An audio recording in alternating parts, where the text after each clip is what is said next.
Hello everybody, it's Matthew Street and welcome back to my channel. Now I know earlier today I posted a video about the official announcement of the John and Yoko 1-to-1 Power to the People deluxe box set being released.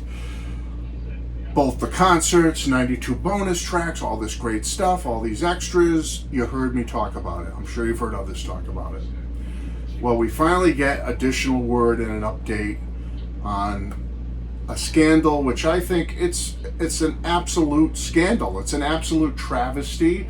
It's an absolute desecration of John Lennon and his legacy to do that. Now, I don't know if this was, I can't imagine Yoko was involved in this decision.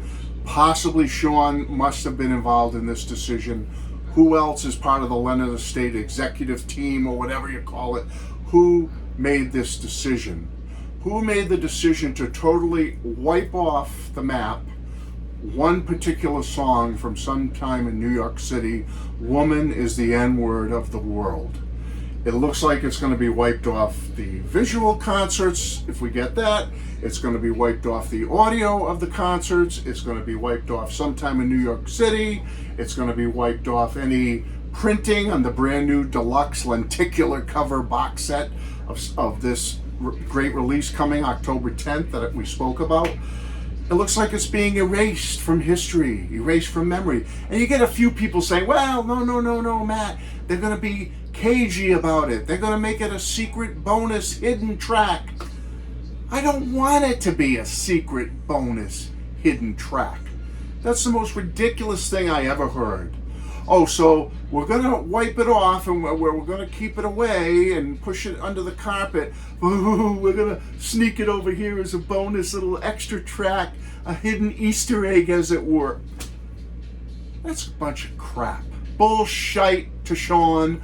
Bullshite to the Lennon Estate for making this decision. It's wrong. It's absolutely disgusting. And I know what you're saying. Well, Matt, are you still going to get the set? Well, folks, what am I supposed to do? This is something I've been looking forward to as a fan of John Lennon, to finally get the material from that 1972 period, including the album Sometime in New York City, including the 1-to-1 concerts. Of course I want it. I want all these gems that are going to be included in this. But why even do this? Why even now focus all the attention on a particular song being erased, banned, canceled, as it were? Now, I'm not going to get, my channel never gets into politics and never will get into politics. That's not the Matthew Street channel. So I'm not going to go take a stance on, well, this word, we know the word's a bad word, okay? I can come up with 100 bad words for 100 different backgrounds, creeds, religions, genders, race, nationalities. I could come up with all kinds of disparaging words. They've existed since the beginning of time. Are any of them wonderful and great? Of course not. Of course they're not. And neither is this word that's being particularly focused on here. However, I'm sure everyone else is going to talk about this. I'm just going to say it briefly. John had no evil or negative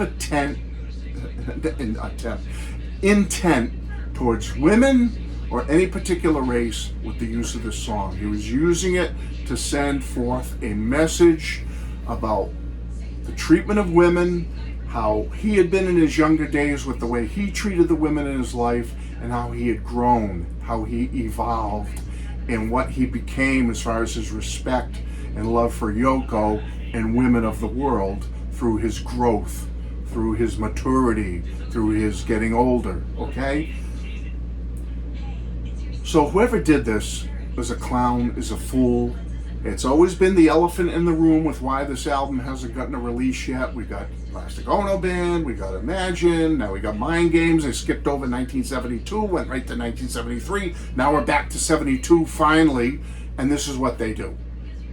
So it took all this time, skip it over to do Mind Games so they could have board meetings in the Lennon Estate and determine whether, we're walking on eggshells here with this one song because of one word. It was right on the cover of Shaved Fish back in 1975. I didn't see people getting all up in arms back then over it. It's not like even the cover to Sometime in New York City is going to be on the cover of this lenticular deluxe box set of Power to the People, 1-to-1 and all that stuff. It's not even the cover. It's a lenticular cover of John and Yoko changing back and forth. So what's the problem? It's going to be an album tucked into the set, apparently. So what, are we going to take out the CD for that particular album now, and they're going to have a little white mark erasing it, like it's gone, and the song's not going to be listed anywhere, but it could be a bonus track? Embarrassing. And you know, if I didn't respect John and his music so much and want this to complete my collection of his 72 period, which was skipped over unceremoniously, I would boycott this. I would tell all of you to boycott this release because I think it's a travesty and a shame. However, I'm not going to say boycott it. You have to make your own decision on that. I'm probably still going to get it, but boy, I'm going to let my opinion be known here, and I hope others will support what I'm saying here. And this is an embarrassment to do this to John. I mean, we could go back to the beginning of rock and roll in the 50s, and I could come up with 100 examples through the decades up to today of people who've put out music, expressed their artistic ideas in a way that could be deemed upsetting or use bad words or swears or profanity or put downs. Go through the history of popular music and you'll find a million examples of it. But you know, you're the consumer, and if something doesn't appeal to you, you don't purchase it, you don't consume it, you don't buy it, you don't support it. But why censor something? Why ban something? It makes no sense to me. I'm disgusted by this. I want to get out of here. I just want to do a quick addendum to my earlier video and say I am not happy with this. It's disgusting. It's wrong. It's a travesty and a shame what they're doing to John's legacy and what they're focusing the attention on now, instead of the celebration of his music and certainly his 72 period, which was skipped over. Now we're going to focus on this crap. Bunch of bullshit. It's the elephant in the room, and I wish that elephant would sit on some of these people in the Lennon Estate and teach them a lesson. Love you all. Bye.